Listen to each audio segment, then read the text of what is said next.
All right. My wife's pissed at me for podcasting on vacation, but you guys made me do it. You guys made me do it. This is in response to the latest crisis in America. If you're listening to the audio and not watching the video, I put the word crisis in air quotes. I'm going to be doing that every time I say it. Drinking game. Take a sip every time I say the word crisis with air quotes this episode, and then don't drive home. It's going to be a problem. Now, this is in response to the latest crisis in America, and more importantly, how marketers respond to it. I think marketing in a time of crisis is something we should be planning for. We live in a broken world. We know bad things are going to happen. So I think knowing what to do as a brand when things like that happen is something you should have a conversation about before the next big one happens. So that's what this episode is. I'm going off the cuffs. This is not going to be as fantastic as all the other episodes, but this episode is still sponsored by IntelliGems.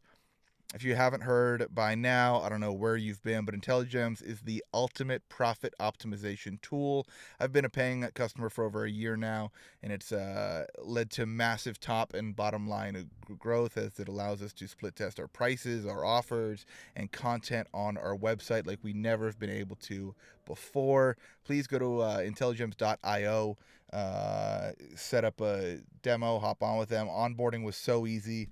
If you're not sure what to test or where to even begin, if you think CRO is, kind of daunting, don't worry. Their support team can take care of you. And I think they're starting to build out a strategy team as well that has already kind of guided me in what tests we should be running. So there's no reason not to do this. If you're an e-commerce brand on Shopify, go to intelligems.io and sign up right now.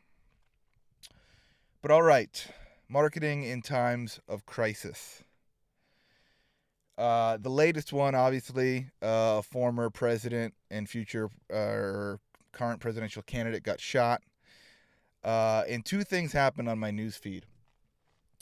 One, the best memes and jokes I've ever seen so quickly. I mean, we were on it this time, guys. I mean, this episode, I'm not going to get into the conspiracy around it and if this was planned in advance, but based on the quality of the memes, I'd say some people knew about it because there's no way all this was shooting from the hip. This was some calculated, perfectly timed, really, really clean execution of memes. So my hat's off to them. In fact, I first heard about the shooting from a big group chat I'm in. And I won't say his name, but he's a big player in the e-com world. And he texted the group and said Trump got shot and he's still more coherent than Biden. That's how I heard about it. Great joke. Great joke. But all right, that was the first half of things to happen on my news feed. Just a ton of jokes immediately. The second half of my news feed was a bunch of marketers trying to tell other marketers how they should be responding to it. The loudest voices said that we should be turning off our ads immediately. There were some others that suggested addressing it on social media and to email to our customers. Another portion said we shouldn't address it and even go a step further. We should go radio silent for a few days until it blows over.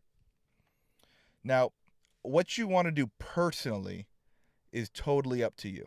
You obviously all saw the Sticker Mule approach.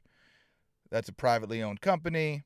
If the owners want to do that and come out in support of one of the guys, then you absolutely can do that. You just have to be ready to deal with the consequences of it. But we're not going to talk about, personal preferences on this episode. We're going to talk about what I think you should do as a brand. Let's talk about the ads thing first, because I think that's the biggest piece of it. From a 100,000-foot view, I think reactionary decisions are always wrong.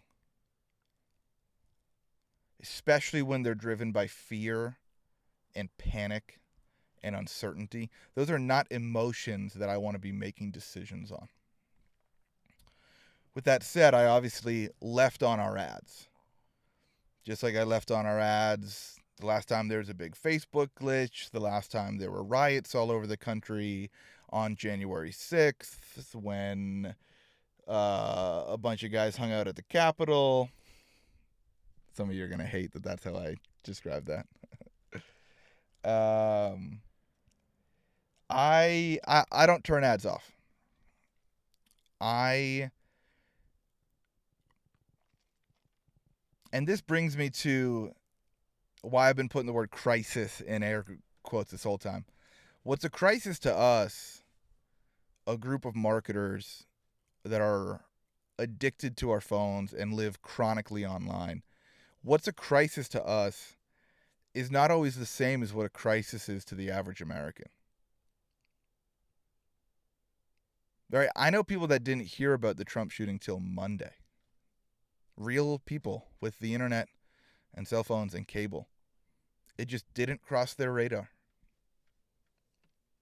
More importantly, I think we need to recognize that half of America lives in a state of real, perpetual crisis. And I don't put that one in air quotes. That one's real. Crises like, I don't know if I can buy groceries next week. Crises like, I don't know if I can make rent this month. I don't know if I can afford to buy my kids food or buy my kids new clothes to go back to school. Half of America makes less than $65,000 a year in household income. They deal with crises every day that a lot of us in e-commerce haven't dealt with in years or have never dealt with.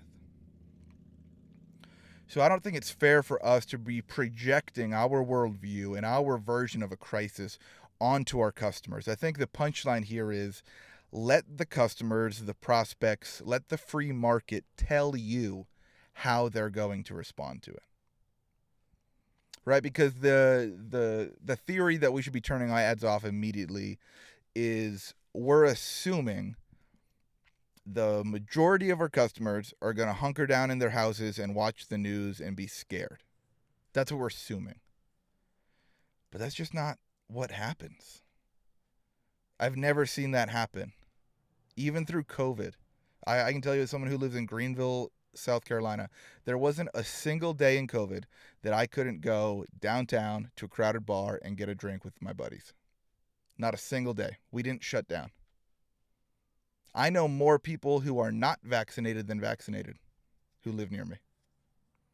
Like, I think living online means we get the most popular of our culture's opinions and the loudest ones. And while it might be smart to market into that, it might not be. So I think that's the punchline. We should not be forcing our view and our reactions onto our customers. We should let them tell us. Because worst case scenario, our customers are panicked. And they're not going to buy anything. And you leave ads on for a day or two. Well, 2 days of ad spend at poor performance is not going to kill your business. It shouldn't if you're running a good one. But pulling levers because you're panicking and pulling levers because you're scared and reacting to an event. And worse, projecting your worldview onto your customers, that's going to kill your business in the long run.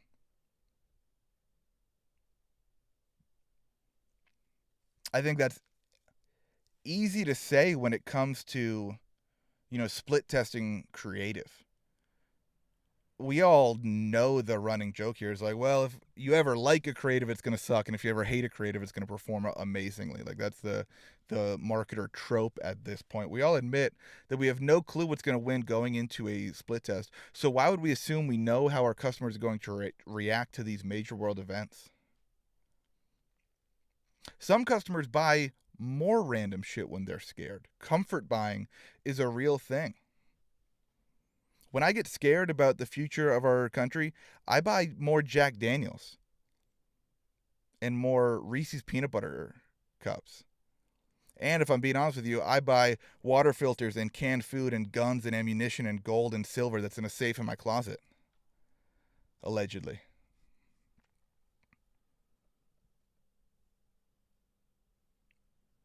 But some people might want an escape. They might not want to hear from their favorite watch company what they think. They might just want to watch a funny reel about drinking whiskey.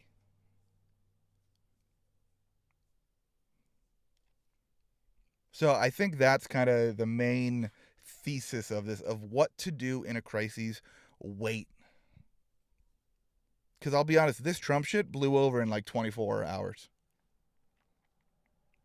I went the day after I got a haircut at the barbershop, which in my hometown is like small gossip central. No one mentioned it. The day after I went golfing and got drinks at the golf clubhouse, not a person mentioned it. In the real world, it just didn't make the ripples that it did on Twitter. And I think assuming that everyone was seeing it constantly because they scrolled their Twitter feed for 8 hours like all of us did isn't a good marketing strategy. So that's a punchline here. I've been trying to wrap up this episode for 3 minutes, but this is what happens when I don't have a script in front of me. Wait and see. Wait and see how real people are actually going to react before making drastic decisions with your business. Now, I'll tell you what we did. On the advertising front, we did nothing. We saw normal performance in the hours after the assassination attempt. The next day was fine. The next week was fine. No anomalies to report there. On the email and social media front, I called for a radio silence Sunday morning.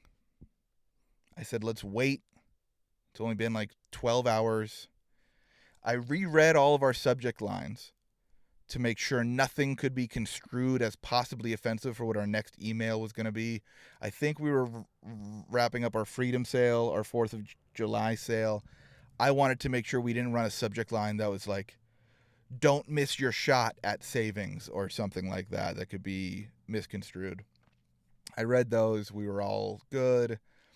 I think we held out posting on social till Monday, but we did send that email Sunday night. And that's it.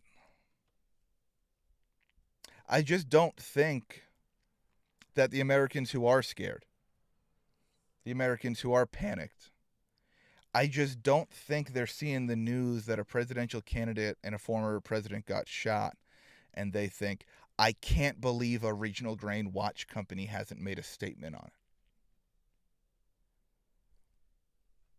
Right? Like, wouldn't that be crazy? I just don't think that's how people act. So what I would advise you to do for the next awful event that happens, we know it's going to happen, right? Let's stop pretending that these things are surprising when they happen. Political violence is real, right? There's going to be another shooting one day in America.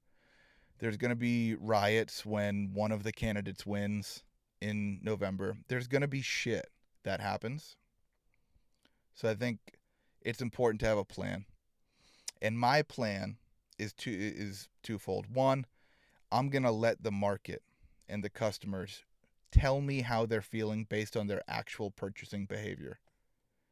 If people stop clicking on our ads and conversion rate tanks, then yeah, we'll pull back ad spend. But I'm going to wait 48 hours to make sure that data is statistically significant before pulling drastic levers on my end.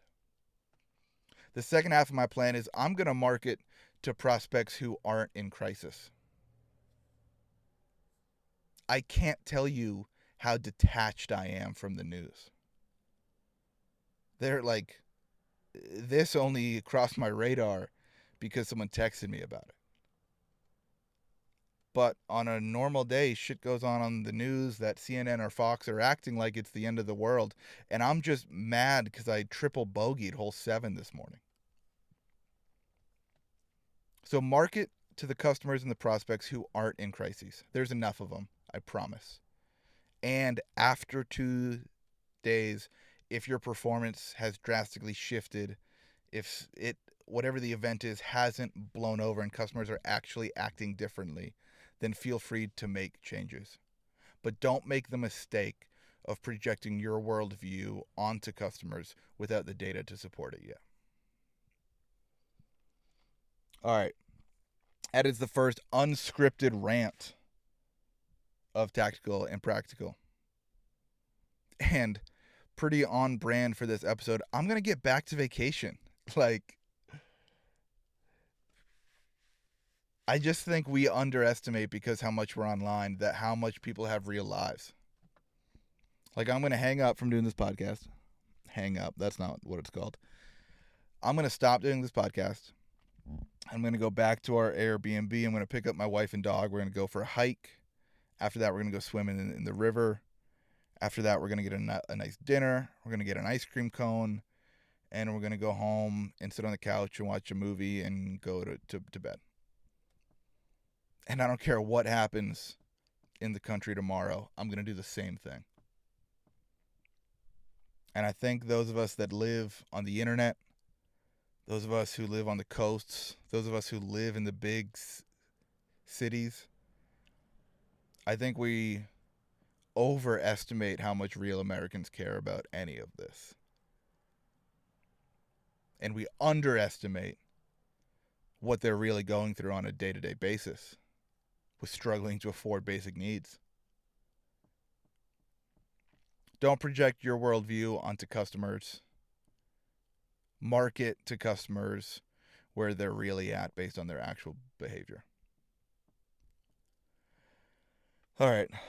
I'm going to stop before I leak any of my real political views, because I didn't share a single one on this episode. The moon landing was fake. That one's real.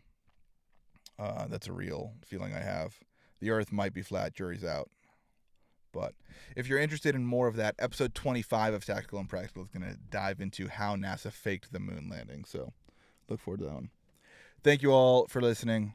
If you hated this episode, next week we'll be back to normal episodes that are relevant marketing advice that I put a lot of thought into. So, all right, bye.